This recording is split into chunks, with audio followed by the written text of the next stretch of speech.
আমি একজন professional YouTuber.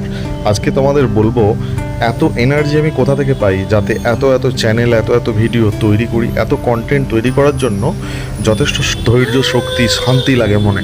দেখো, আমি প্রথমে চলে যাই নদীর ধারের কোনো একটা শান্ত পরিবেশে। বাড়িতে বসে কাজ করতে করতে যখন বোরিং লাগে, তখন এইরকম একটা গাছের ছায়া, এই যে বসার জায়গা দেখছো, এখানে যদি বসা যায় দুপুরের দিক, যেমন আমি হরবাবুর ঘাট, যেটা চাতরার দিকে শ্রীরামপুর থেকে, এখানে চলে যাই নদীর ধারে, যে চুপ করে শান্তপূর্ণ পরিবেশে মনে মনে ভাবি কি কি কন্টেন্ট আজকে বাকি আছে সেগুলো রেডি করে নিই। আসলে কি বলতো, বাড়ির পরিবেশে একটা বন্দি হয়ে কাজ করতে করতে একটা সময়ের পর বোরিং লাগবেই।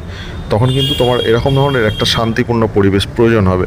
আর নদীর ধারে এমনিও নয়েজ কম আসে, আওয়াজ কম হয়। সব জায়গায় নয়, কিছু কিছু জায়গা আছে প্রচুর ভিড়ভাট্টা থাকে, লোক সিগারেট খায়, গল্প করে, সেই সব জায়গায় গেলে কিন্তু তোমার কাজ কিছু হবে না। তাই এরকম একটা শান্ত পরিবেশ খুঁজে নিয়ে আমি কাজ করে চলেছি। কেমন লাগলো জানিও।